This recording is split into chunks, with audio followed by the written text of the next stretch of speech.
Hey, welcome back everybody. Jason Baskin here again for another quick Maya rigging tip. In this video I'm going to describe the process for creating controls that are comprised of multiple curves. So for example, a lot of riggers like to build these gyro shapes, which are actually 3 circles, or text, which is comprised of several curves, but have them selectable as single transform objects. So I'll talk about how to achieve that in this video. Let's get started by deleting these elements. And I'm going to create 3 new circle curves. Just make sure that you have interactive creation turned off. Go to the curve shelf and click on the circle, and then I'll hit the G key twice to create 2 additional circles. I'm going to rotate these, one 90 degrees in X and the other 90 degrees in Z. And then I'll select the curves, and I'm going to go to Modify Freeze Transformations, and also Delete by Type History, which is just a good practice to do with any controls. And then if I go to Display Shapes, you'll see that each of these objects is actually comprised of 2 nodes, a transform node and a shape node. So what we want to do is parent all 3 of these shape nodes under a single transform node, and that will allow us to select all 3 of them as a unit. Problem is, if we select the 2 shape nodes for the children and then a target transform node and hit the P key, Maya will actually move the transform nodes into the hierarchy as though the shapes weren't selected at all.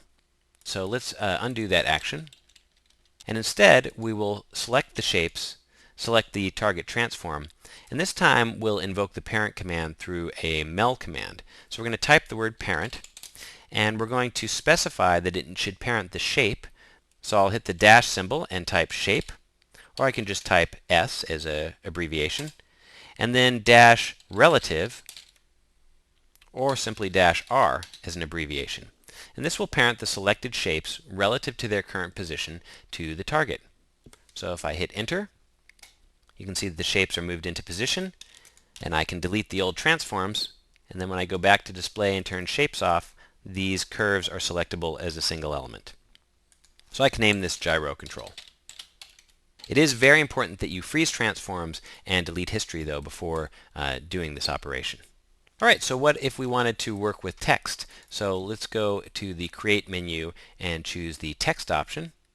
And I've already specified an on-off text with an Arial font, so I'll click Apply. And you can see that the letters are actually part of a larger hierarchy. So I'm going to select the root of the text, and I'll center the pivot and snap it to the origin. I usually like to start out by having my controls at the origin. And then I'm going to select that root again, and I'm also going to select all the elements beneath and break the connections here in the channel box by selecting all of the channels, right-clicking, and choosing Break Connections.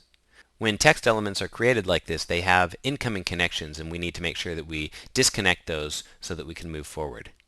And then we'll delete the history by going to Edit, Delete by Type History. And then I'll select the root again, and I'll go to Modify Freeze Transformations. And now I can turn the shape display on, and I'll expand this entire hierarchy. You can do that by hitting the Shift key over the expand plus minus sign. And once again, I'll select all the curved shapes except for one, and then I'll select that one's transform as the target, and I'll enter the same command. If you have a mel command that you've used recently in Maya, you can hit the up arrow and it should cycle through recently used commands. So there it is, parent-s-r, and I'll hit enter. You can see all the shapes move beneath the transform, and then I can delete these unused transform nodes and unparent the current transform node. And when I turn shapes off, you can see that I've got an on-off control. And if you'd like to modify the display color with multiple curves, you'll actually want to make sure that you make that adjustment one shape at a time. So we'll go back to Display Shapes, and I'll select the control curve and go to the Attribute Editor. And if we expand under Object Display and Drawing Overrides, we see a section where we can assign color. So click on Enable Overrides and choose a color that you'd like. So I'll just choose yellow. And you could assign this to all of the shapes if you wanted the entire control to simply be a specified color.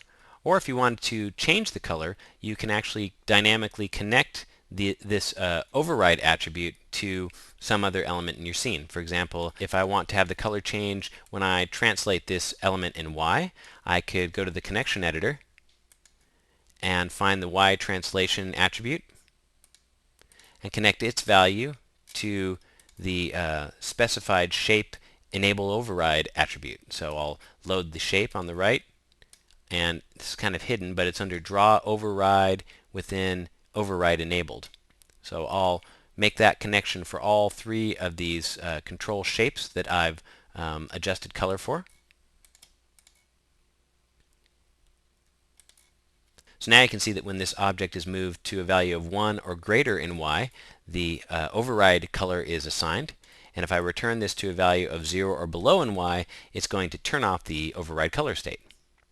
So these are just a couple quick techniques that you can use to create more interesting and intuitive controls. And if you're interested in learning more about rigging, I'd invite you to check out my additional tutorials on lynda.com. Thanks again for watching.